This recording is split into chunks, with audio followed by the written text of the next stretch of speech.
What's up, team? Welcome to the Huddle, your weekly playbook where we strategize on not only playing the game but changing it.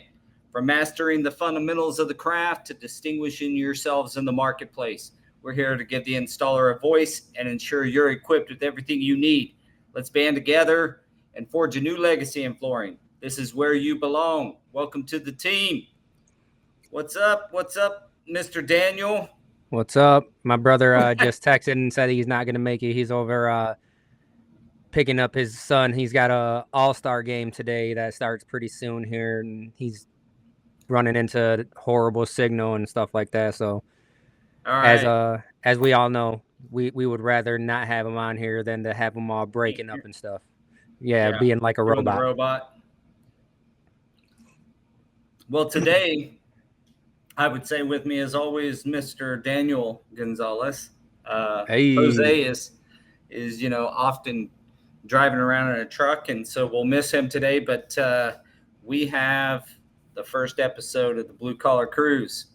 Hopefully, you guys are ready to participate. The Blue Collar Cruise is easy. We basically find interesting topics in the construction industry and blue collar work fields, find the articles, distill them down, break them down, discuss them, give you our opinions, kind of rap about them a little bit. Your participation is necessary. So if you're watching right now, we need your comments. It'll help the conversation keep going. And so how was your fourth, my man? It was not bad. We actually didn't. We lit fireworks, but before that, the family just went to the ball field and actually had a family ball game. Cooked up some tacos, and actually had my mom. My wife took a picture of my mom hitting off of my son. Was pitching to my mom. It was actually a good time. Cool. She didn't run though. She had someone else. She had a runner. Yeah. So it was a fun time though to actually see everyone out there and just playing. Cool. We didn't go to the beach. We didn't do nothing. We just all got together as a family and did some family stuff. It was a good time. How was yours? It was good, man. Got cut short a little bit. Had one of our kids, my younger son, learn that you do not hold lit fireworks. Imagine that. Now, I'll tell you, it was a smoke bomb. I was going to say boom boom or yeah, so it wasn't quite as like obvious as you think, but it was one of them smoke bombs that go shoot color smoke off out of each end, and he had a hold of it. One end went off, and then when the other one went off, it burned his hand. Got him. Good. Got him. He learned a quick lesson about fireworks, and so we got him doctored up and continued the night, but we did have to shut it down a little bit early. And we were over at some friend's house, and they had some big stuff, so it was pretty fun for the time we spent, but cut it short a little bit. Yeah, I tell you what, the baseball game or the softball game, whichever you were playing, sounds like a pretty damn good time. I'll tell you that. It was a good time. And then as far as the holding fireworks, my daughter kept on wanting to hold a Roman candle and shoot it because the other kids were. And I was like, no, sometimes these things they come back at you. And my nephew Emilio, that happened to him one year where it just came back and almost got him in the face. And I'm not trying to have that happen to my daughter. So she was pretty sad about it, but she probably is still sad about it. She's sitting over there at the table right now. Well, her digits thank you. Yeah. She'll be all right. All right. Well, I'm glad everybody made it out safe and not scarred for eternity. My son's just fine. He'll be better for it. So, as usual, sometimes you got to learn the lesson the hard way. So, sometimes that's the only way to learn. Welcome, everybody. Joining us today. Again, today's our first Blue Collar Cruise. For any of those who just joined us, Blue Collar Cruises, we cruise the internet and find topics surrounding the construction industry and other blue collar work fields, and bring up interesting and and sometimes controversial topics. We'll give you our opinions, kind of wrap about it a little bit, get your opinion. So comments are not only welcome, they're necessary, and we hope you guys will participate and we can have a good time. So I'm going to bring up our first topic of the day, and this one's coming out of Construction Today, and it is Saudi Arabia is building an $800 billion line to nowhere. Saudi Arabia is initiating one of the world's most ambitious urban development projects. It's called The Line, part of a larger NEOM megacity initiative, according to Construction Today. This initiative, this innovative city aims to redefine what urban living is all about. It's a 170-kilometer linear design promising zero carbon footprint and seamless integrity of technology, sustainability, and human-centric design. This aligns with Saudi Arabia's 2030 vision and seeks to address urban challenges through a vertical layout that enhances efficiency and connectivity while minimizing environmental impact. What do you got on this? Look at that thing. Look at that. Who mows all that? How the hell they get grass to grow in the desert like that? Actually, I heard this wall is like extremely tall, and some other designs of this. It's like basically a massive building that runs down the center of this thing. They got gardens and all kinds of stuff. Like it's an indoor city in a lot of ways. It's its own self-sufficient community. Yeah, dude, I don't know about this, man. It's like you'd be watched all the time. You'd always be surveyed. It's bad enough. I mean, what's different than just anywhere right now? To be honest with you, I mean, everything you're watched basically anywhere you go. True, but there's different levels of camera. There is. And different levels of like face recognition. You can only imagine they'd build that into this whole thing. Like it would just be part of the design and architecture of it would be a freaking, to me, it'd be like a monitored city. Every step you made, they would know where you're at, what you're doing, what you're buying in more integrated kind of way. So basically ran by Amazon. Yeah, right. Jeff Bezos, I would not be surprised if he didn't have some hand in it. That's yeah, so what do you guys think about this? Let us know in the comments. We'll cruise the comments, read them out loud, and get your take. But to go from a little deeper in the article, a lot of the architects and designers they're actually having problems keeping them all. Having problems, there's been many of architects that have withdrawn due to human rights and ecological concerns, debates over what I just said, privacy, and a technologically advanced urban environment, and how you would be watched from every moment, like even, possibility. Not to mention that it has led to the displacement of local tribes, which I know anybody of, Native American heritage here in America, or even, Aztec Mexicans, Mexico, like probably that hits home. Right, like taking our land, man. Taking our stuff. It's happening all over again. Yeah, it's kind of crazy. I mean, that is a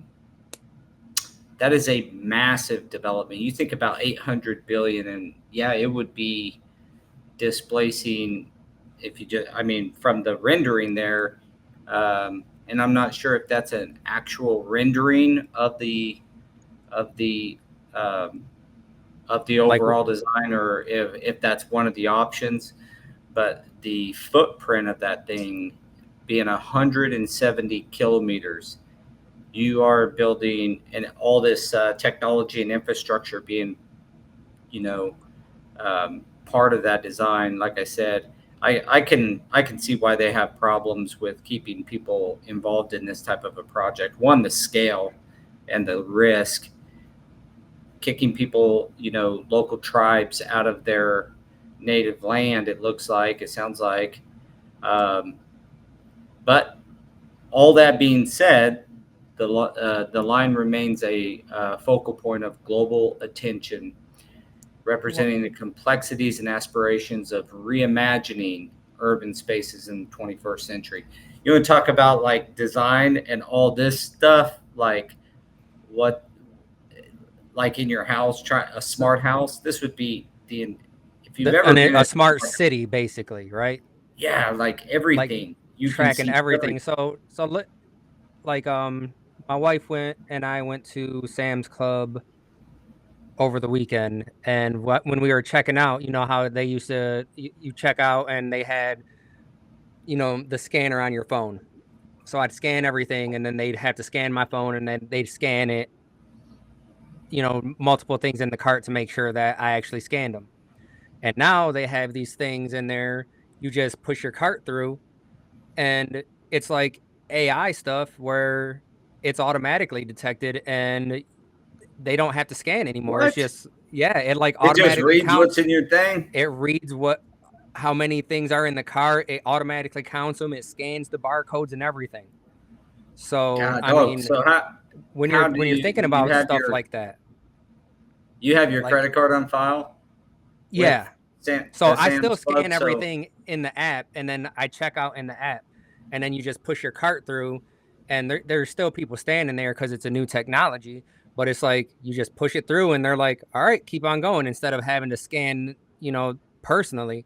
And it's like this is crazy. I mean, that's what, with AI and the technology where things are going, it's not ridiculous to think of an entire city being this way, where Yeah, things look, man, are. can you imagine that going to a store there and you just walk in, grab what you're gonna get, and you walk right out, and it just charges your card. So It's on file for the entire city that you live in.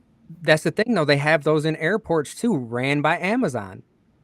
You haven't seen those where you actually pay with your palm print. I have So you not. just go in. That's There's crazy. cameras everywhere. You grab whatever you want. You go out. You put your palm on the reader. You go out. It automatically charges your card on file. Well, the airport you kind of expect it a little bit because you already know you're being, You're you know being what I mean? watched everywhere. Yeah, like I do. I have Clear to speed up my travel. Read your eyes and your face recognition, all that stuff. So you're kind of like already on the grid in every way possible. But would you want to live that way?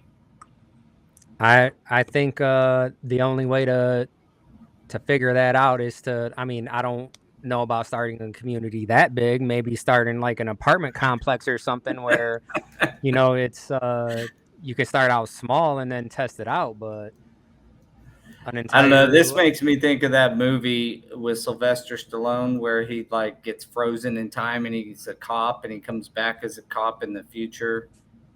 And it's like everything, if you say the F word or you say shit or something, like there's all these ticket things everywhere and just spits out a ticket for you. Have you seen that movie? I forget what what the is it? name of it Is is. that's not Time Cop, is it? No, isn't Time Cop with Oh, that's Jean-Claude Van Jean Damme. Claude Van Damme? You're fine. Yeah. No, this is with Sylvester Stallone. It's got he every move they make, like if someone was smoking in an unsmoking zone, it'd spit out Demolition Man. Demolition Man. That's what it is. This whole concept reminds me of Demolition Man. I mean, that's the thing. If they don't start, I think it's just a matter of time before it actually someone does it anyways. And like I said, it's Well, they're probably going to doing it. start out something small, and then, well, it's in the works anyways, right? But if people keep Yeah, on I backing think out, they're. how much of the vision is going to actually come to life? How much are they going to have to shrink this thing before it comes to light? Yeah, who knows? It's the two biggest things is trying to keep an architect sounds like, or keep architects on board. Um, it even says in the article, renowned architects have withdrawn from the project. Critics argue that the lack of sustainability and the moral double standards of involved architects undermine the project's ethical foundation. It's a technological utopia that raises significant privacy concerns. Yeah, dude, I don't know. I vote no. I wouldn't want to live there where every move I made was surveyed, was Right. known. Maybe you're not getting a ticket like in Demolition Man, but every single one. Well, we got my brother actually watching on Facebook right now. All right. Well, let's So cruise the he's comments, see if watching. anybody has anything that they. Kevin just says, "What's up?" I told him to come on and talk crap today, so hopefully he Yeah, keeps come on on, chiming Kevin, give in. us your opinion. Would you He live was in a modern 170 kilometer long linear city that is full of technology, full of cameras watching your every move. You can't get away from them at all anywhere. stolen by? And then Nate Hall provides the alternative, where there are alternative communities living off grid everywhere, where That's that's the more my opposite side of style. the spectrum, right? Where you don't, it's like, I don't want anyone in my business. And I think like that's more of where people flock to, as opposed to, yes, I want to be watched every minute of every day. Dude, I lean way more towards being off the grid. That's kind of what your home is to me. You go home, you're kind of away from stuff. You know, you get free of all that. When you're driving around and you get to stoplights and stuff, there's cameras and there's just this overarching feeling. To me, it's that feeling on steroids in this concept of Right. but the hey, Amish. the Amish, the Mennonites, Yeah. just good old country boys trying to get away from it all too. You know what I'm saying? But if you really think about, like, as a smart home, there's many people out there already that already I know are it's keeping like they're track of their own preconditioning home. you. Right. They're already keeping track of their own home, and then you just go on your phone and you're already recording everything. It's like, what are you really hiding? I mean, I got cameras at my house. I have cameras at our office, so But that's we're all for kind of you. already, it's all that we think it's all for us, right? Do we Yeah, really know until where this Alexa starts information talking to goes? you. Alexa Until starts they get talking. hacked and they're like, all your information just went out the window. Here's 1 year free subscription to this identity theft. Yeah. That's all you get. Yeah, that actually brings up, like, if you think about the just like that security breach you mentioned. Could you imagine a security breach or a loss of data for a whole city that is monitored, like foreign governments? I don't know, maybe I'm a conspiracy theorist a bit. It does feel like to me that they've been conditioning humans to be surveyed all the time and be okay with it, and this is just that next step, an $800 billion line to nowhere. All right, well, let's move on to the next topic.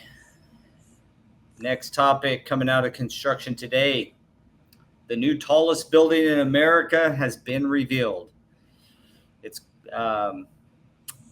It's going to be called Legends Tower, and guess where it's at? Oklahoma City, right here in the Midwest, baby. Just 2 hours south. It's going to be the tallest building in America, taller than the World Trade Center. Tallest building in America. It kind of blew my mind that they're going to put this in Oklahoma instead of like New York or California somewhere. Yeah, it's not in LA. It's not in like Boston or any of the major cities. It's in Oklahoma City. It's going to be 1,907 feet tall. It's going to be, let's see, tapering design on both sides. See if I can see if they got a rendering of it. I don't think they do. They expect the economic impact for it to be a catalyst for economic growth and cultural enrichment in Oklahoma City. It's expected to create numerous jobs and attract investment. The project signifies a major shift in the city's economic landscape, potentially transforming it into a key destination for businesses and leisure. Culturally, the tower is set to become a landmark symbol in Oklahoma City's dynamicism. I can't. That word. What? Dynamicism? Sounds something legit to me. That. And innovation. That sounds like something I'd make up. Dynamicism. It's a statement to the city's readiness to take place on the global stage. Dude, what do you think about Oklahoma City? What I mean, they're not that much bigger than a Grand Rapids or. That's my thoughts, because we've worked in Oklahoma City before, and that was my thoughts exactly. Like, it's not huge. What is this building going to be done? Like, what?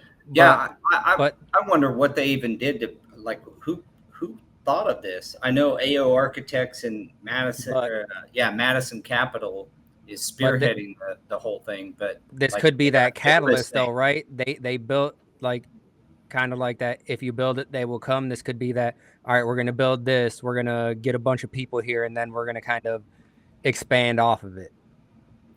Okay, but here's a good question for you.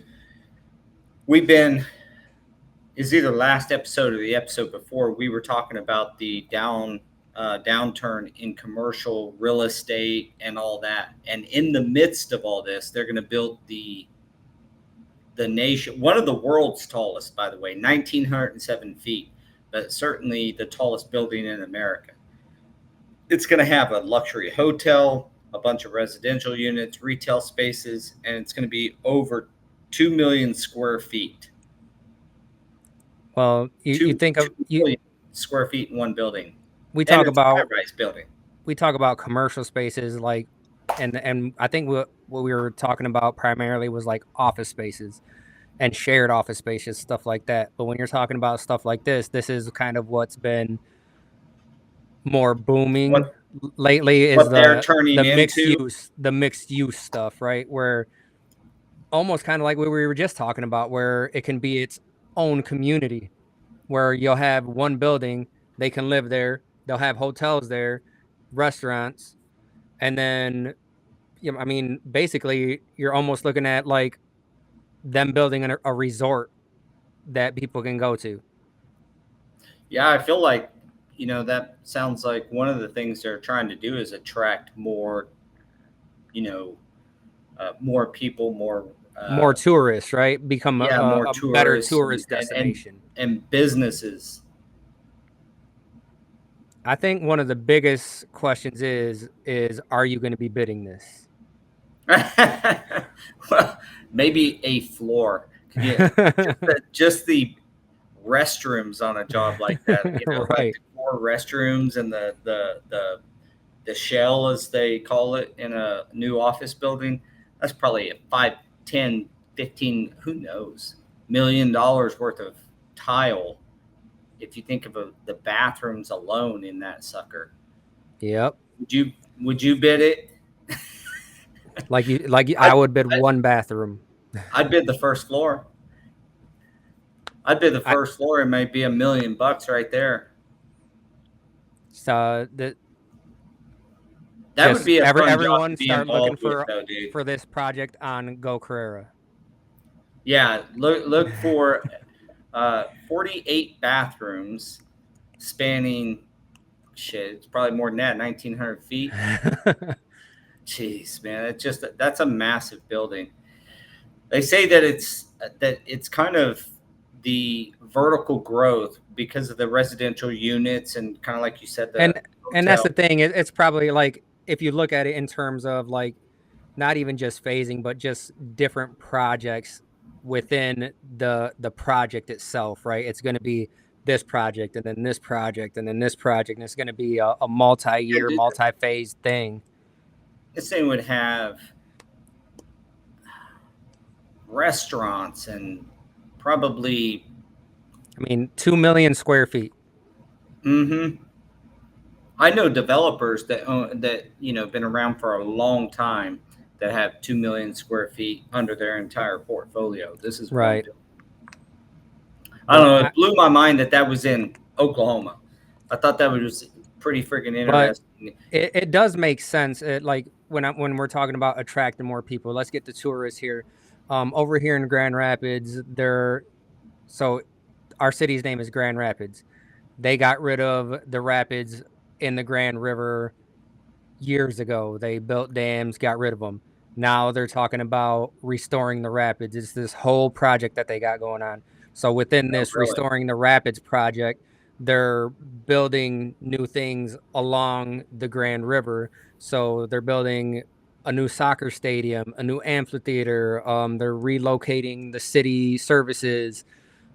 It's like all these things to attract more tourists. We're trying to get more people to come here because if you think about it, like you go on vacation and all these places ran on tourism. They ran on tourism because we bring the money. So what do you got to do to start bringing more money? You got to spend that Yeah, money.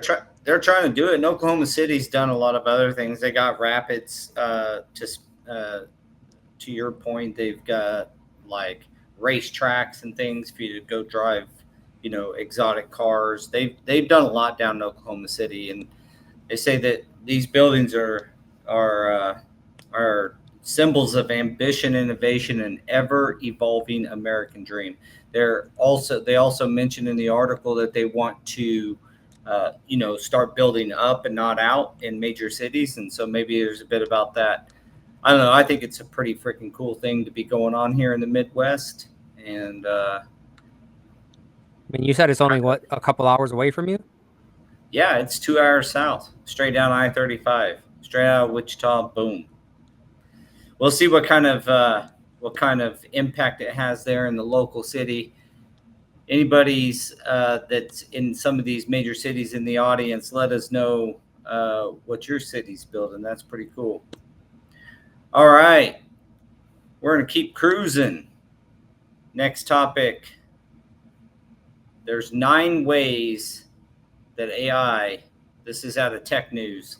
9 ways AI is transforming the construction industry. We've talked about some of this stuff a lot, and that we're pretty safe from an installer standpoint. It still seems like it. Most of these are in resource management and collaboration, these kind of things. But I'm going to read them off here. So safety, AI-powered sensors and cameras to monitor job sites in real time and identify potential hazards. Now, that's all cool, except for if you start getting OSHA violations on job sites from AI. Yeah. So the crazy thing is I was just on a job site today, setting a bunch of moisture tests and stuff like that. And shout out to Floor Cloud because I just set up a sensor there today. So we're full blown Floor Cloud today. And we had the safety guy come through, and as I put my backpack on, I'm just getting ready to leave, and he stops me. He's like, "Can I talk to you for a second?" And I'm like, "Yeah, go ahead." And he's like, "Hey, I just want to, like, can I get a picture of you guys like standing next to some of your equipment because you guys are bringing in, we had an air scrubber and he sees all of our HEPA vacs and stuff. He's like, you guys bring in all this equipment that, no one, we don't even require, and you guys are just bringing it in. I was like, I'm not bringing it in for you guys. we bring it in for us, bro. Like we're trying to stay healthy. But yeah, you can take our pictures. Yeah, but yes, you can. Yeah, and he's like, yeah, I want to. They're gonna shout us out in like their publications and stuff. And I mean, Oh, that's cool. so that's the other Well, side. So AI is not going to remote shout me out. monitoring's awesome, but you don't want to get one of them, a $500 hard hat violation because of some AI, Especially in the monitoring flooring world. Like we had a meeting too, and I'm like, guys, like on the floor when we're installing, hard hat's going to come off and it's going to be right next to us. We're bending down. The thing is not going to stay on. And they're like, no, we understand that. Just make sure it's right next to you. And I said, yeah, it's that kind of stuff. And then if you're talking about AI, just a camera's on you, hard hat's off, boom, violation. Yeah, that's why we didn't include it in the articles, but I read an article about them wanting to move from hard hats to safety helmets. Did you read that? I did not. Have you ever been on a job that required safety helmets? Like the bump caps? It looks like a bicycle helmet, dude. It's smaller. Yeah, the ones that snap. And it snaps and yeah. We call them bump caps. Oh, really? So yeah, it's like the drywallers wear them. Well, the ones we had to buy, your buddy Bezos made us. We did 3 of the Amazon projects, and everybody on the site had to have these certain safety helmets, and they they click on. They are a little bit. They look goofy as hell. I'll tell you that, but they are a little bit nicer to wear if you're bending down and such. So they'll probably just make you wear safety helmets and send you an OSHA violation. All right. So the next thing they're going to be using AI for is plan design. I think we all know about that. There's a lot of architects that are leveraging AI. I wonder if that's going to help them not make as many mistakes. Shout out to any of my architects out there, but man. So that's not super interesting. I would say project management. This is just a AI tool that predicts delays and cost overruns, suggesting solutions, resource management, quality control, real-time monitoring of the project to ensure that it meets all the installation standards. It says meets high standards, but as opposed to, as it applies to us flooring guys, imagine some AI bot watching your tile guys install and like, hey, you get a punch list driven, AI driven punch list. I mean, they do have that. The Matterport, right, where you can go around and do 3D of the entire thing. If they just kind of have that, and then you can like zoom in and see everything, I can see how that can be pushed right into Procore, and you can just boom, zoom right in on something and be like, "Yep, that's where that issue is. That's where we have to go fix it." Yeah, I mean, you can certainly see some benefits, but at the same time, the one that probably worries me the most is just like the whole fear with AI, and I think it's warranted, is there is no humility. Many of you don't know, but I got me a nice ticket on the way here. I was speeding to get on the huddle in time. I'm down in Alabama visiting Don Roberts, and I got a ticket. The cop was super cool. I still got a ticket. My daughter, she gets out of every ticket, by the way. Me, no chance. I'm not cute enough. But that being said, I have actually had a cop plenty of times just say, hey man, here's a warning, slow it down. No need to be, nothing's worth going that fast. Give me my little, read read me the little riot act or whatever, and let me go on my way. Same thing with safety stuff, right? You're walking around job site, safety coordinator or safety guy on a job site sees you without a hard hat. He's like, hey, put your hard hat on. But you don't get a fine every time or get in trouble every time. You might get reminded, but there's no humanity to it. No, it's like right and wrong is so black and white from that perspective. Like, you wear hard hats on this job, doesn't matter if you're installing tile or installing floors. Boom, you don't have one, it's a violation. And I don't know, maybe they'll give you a certain amount of violations, but I don't know. I would be reluctant to feel comfortable on a job that had an AI powered safety. I mean, what's different? What's different from that as opposed to like the red light cameras, right? That I don't know. Still I'm not going to kill anybody because I don't have my hard hat on, though. You know, but you might kill yourself. I mean, go blowing through a red light. You know what I'm saying? Like, I guess the risk factor to me seems like the cameras and that's still only in select cities. Look how much pushback that got. That still gets in Midwestern cities. Oh, I agree. So we've gotten tickets in the mail before for like Gordon food service trucks that have ran red lights, and it's like, guys, this doesn't even make any sense. How'd you even get my license plate from? It was like from Pennsylvania or something. Like, what? Yeah. So artificial intelligence isn't always that intelligent. It's not.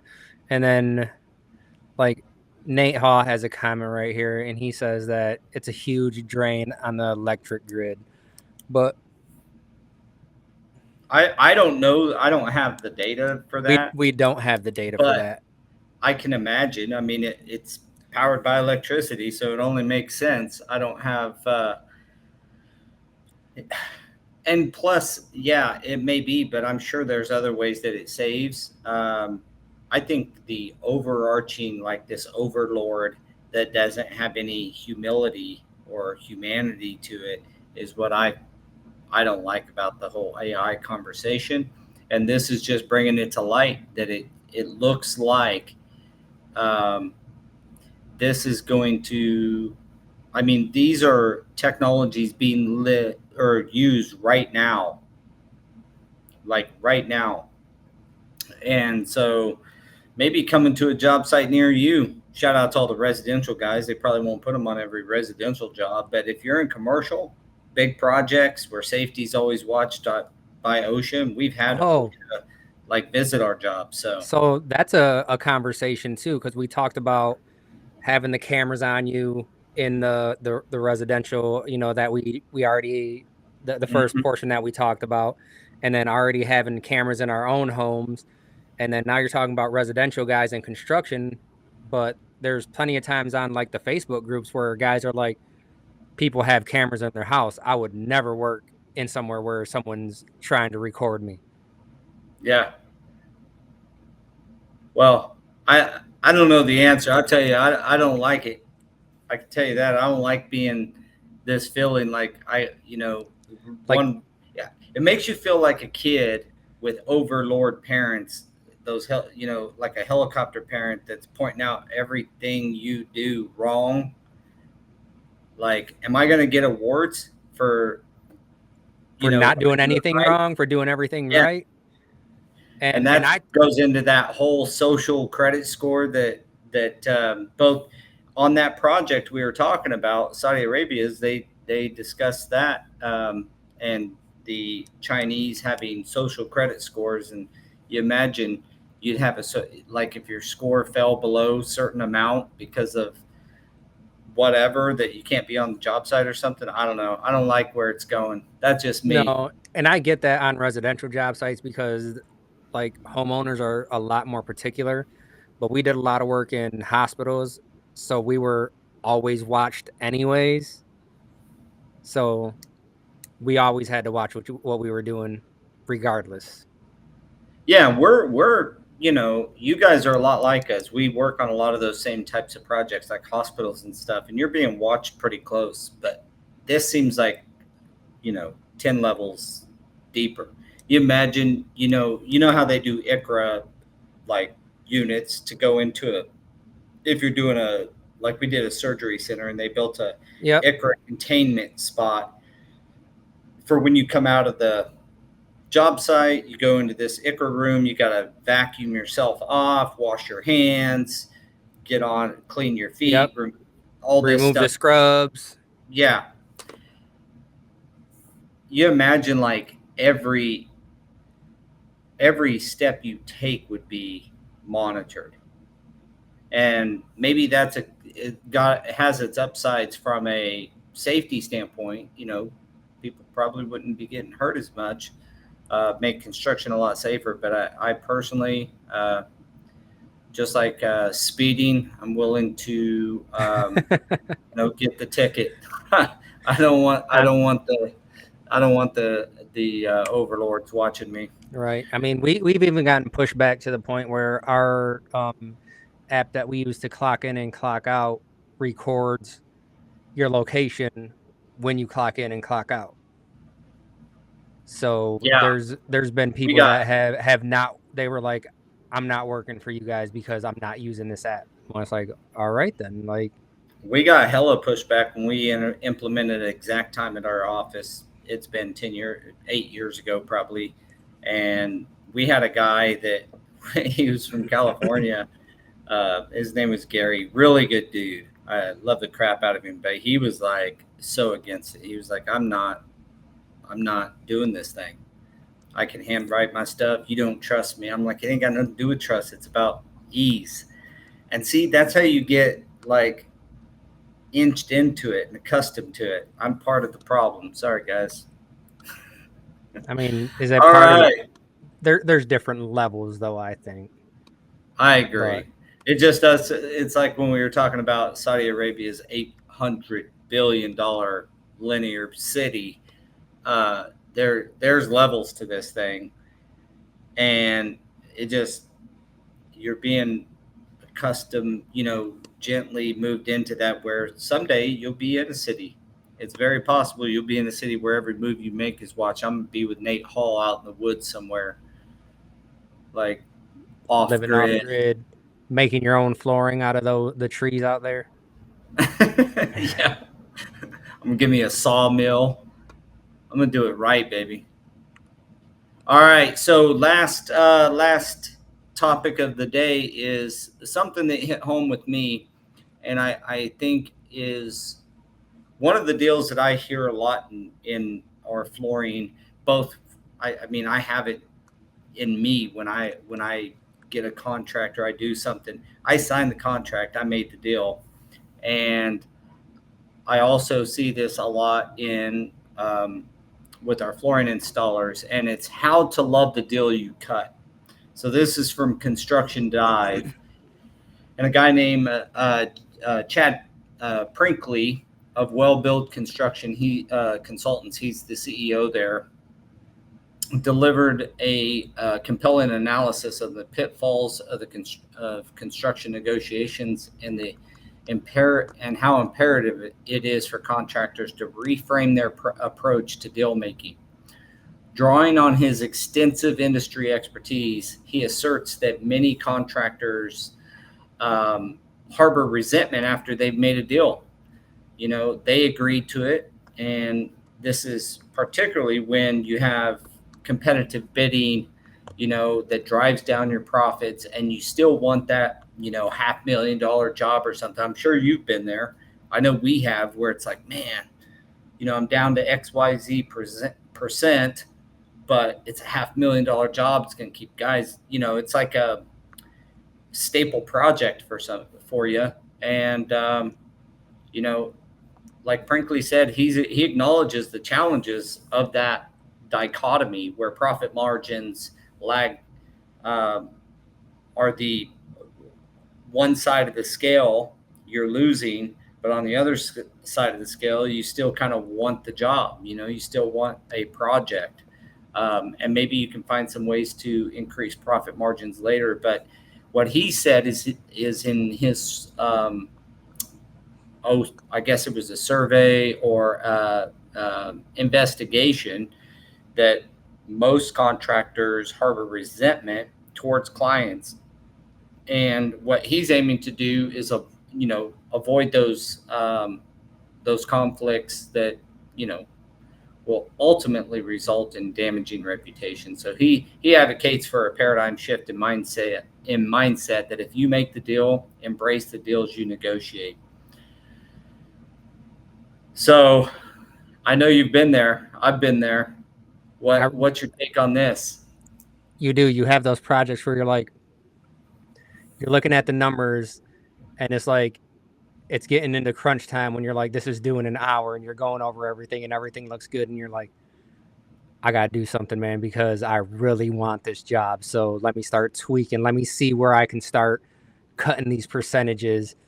And then and then you submit it, and then they come back with, the award or something like that, or the letter of intent, and you're like, man, I think my first initial thought was, I wonder if I messed something up, or how low I was if I was already good before I started cutting the fat.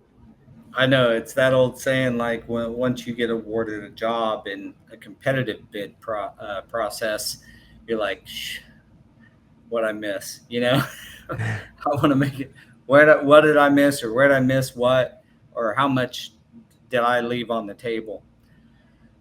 I mean, Brinkley advises for like any contractor to just stand firm on the pricing despite clients' pressures for discounts. And I think that if GCs, on the bigger side, GCs, I think this is probably big subcontractors and general contractors that were studied in this. But standing firm on pricing. There's another tactic that we've always said, like, you get an experience with Stewart and Associates. Anybody can sell flooring. We sell an experience. At the end of the day, we want to make your project journey as smooth as possible. That's what our goal is. That's what we live for. That's our mission, to give you a smooth project journey. That means you got to sell your value. But how do you do that in a competitive bids situation? Right. I mean, right there, they're going to, the general contractors are stuck. If there's 10 general contractors bidding a job, they're stuck between a rock and a hard place. They may want to use you for the additional value, but they know their competitor is going to go that low number, the low guy.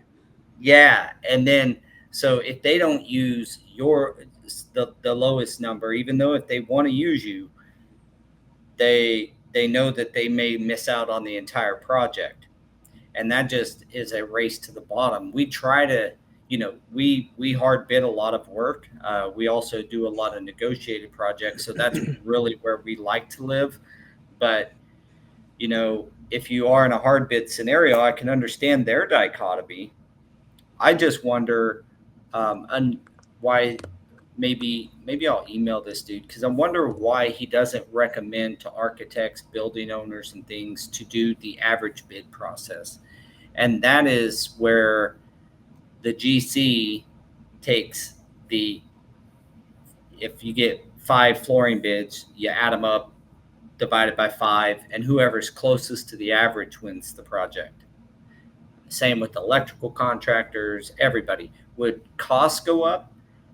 I think that is a hard one to answer, right? Because you're looking at change orders, right? Because it's change order city once you look at those low bids.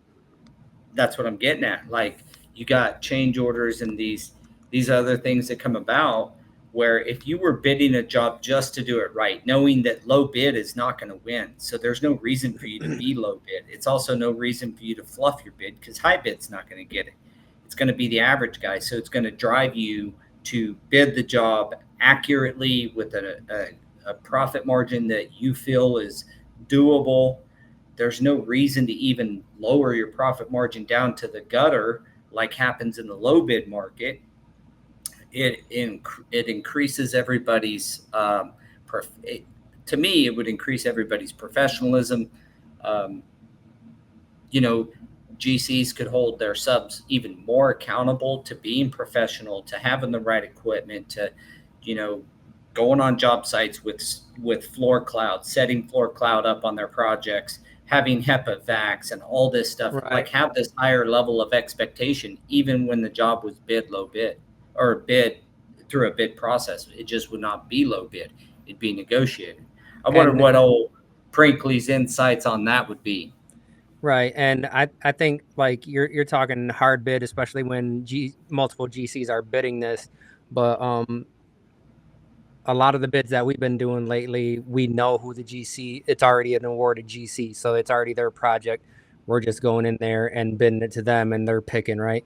And that's a benefit for us because especially when we're doing pre-bids with them, because I can go through and I can say, hey, this is what I would recommend, and I go through everything with them, and then I do get feedback right through the bidding process.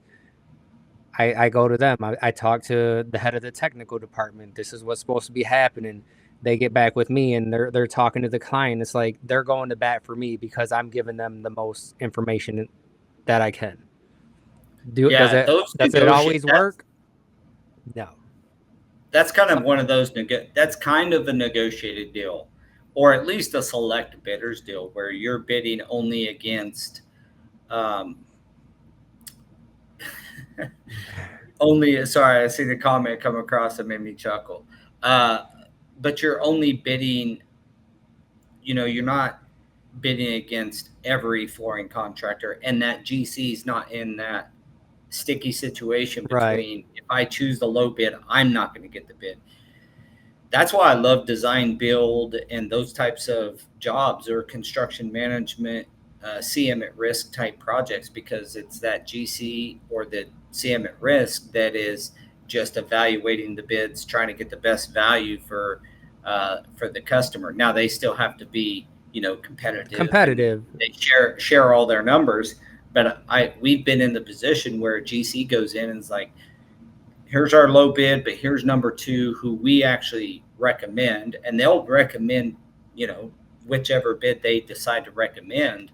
And often we'd be recommended because of what I was mentioning earlier, a smoother project journey or a better project experience. And so you can get those, but that is a method of construction and not an overall bidding practice. And I'm just saying, like, let's get rid of it. I would love to see them get rid of 100%, just get rid of the low bid altogether. Mm-hmm. Let's cruise comments a little bit.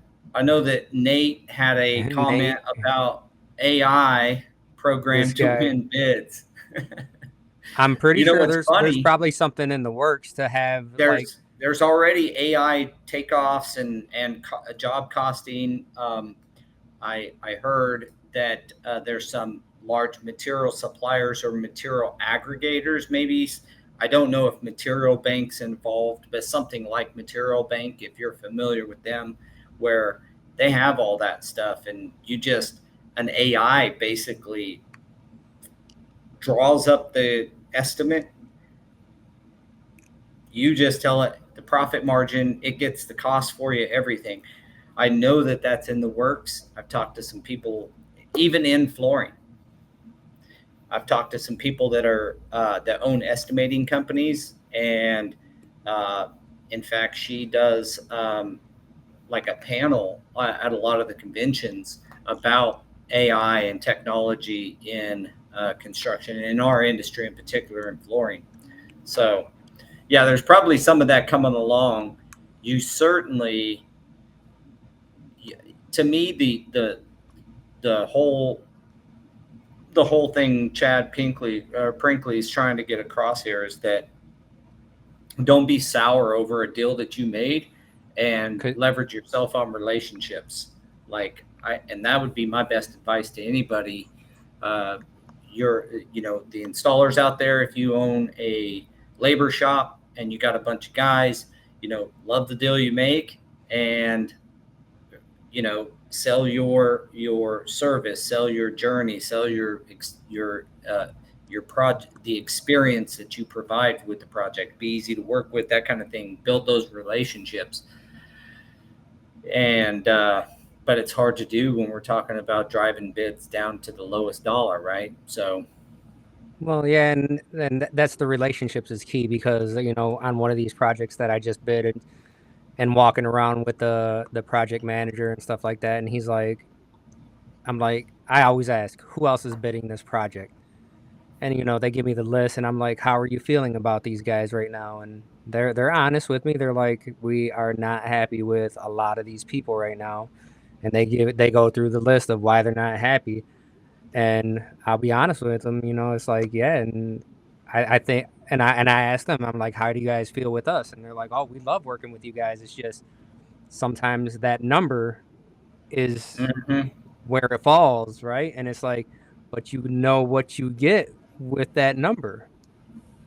So you got to be happy with what you're putting out there. And then when you said that, sometimes you can't budge on your number, we've been through that too, where it's like they come back, hey, you're just a little bit high. Can you do this? And it's like, no, sorry, that's where we're at. And not even sorry. No, I'm not sorry. Like, no, that's where we're Yeah. at. And then it's either all right, they went with someone else, but there's been a few times where it's like, all right, contract to be to you tomorrow. I mean, Yeah, there's been plenty of times, and I'm sure it's happened to me on the adverse side, where you're trying to negotiate out a project, and they want you to move your number. Um, but I'm always suspicious of whether or not like it's needed, you know, or are they pocketing this extra money? Um, where's the dollars going? There's been some talk in the industry, construction industry, about Nate, his AI comments. There's been some talk in the construction industry um, surrounding that, where having a if you're familiar with blockchain, like open source, like you see, it's all public. Your number would be seen by everybody, and it's just you got a reputation, and your reputation. It's kind of like what was talked about with the social credit score. You'd have a reputation, and that part is an earned thing. So I wouldn't be against that at all. Like, that's earned. You only get a good reputation by doing good work. It's just they're sharing that information. So if a GC had a good experience with you, they share that, and then it takes into account all that. But everything would be public and able to be seen. So that's another way. I wonder if Pinkley ever thought about either the average bidding practices that are done in some other countries, or something like that, like a transparent blockchain bidding practice, that would also, like, as soon as the project's funded, it shows that the owner paid, and so all the subs know, and the GC can't hold on to the money. All that would go out the window. dude, that would be awesome. That part would be great. Actually, I think the whole part would be great, because it would really take companies who are trying to do it right, do the business right, and provide excellent experience to their Right. customers. You would just win in those scenarios. Yeah, the whole transparency thing with the bids too, I think is a great idea. I mean, we've done, a few public bids and you get that transparency anyways. And Hmm.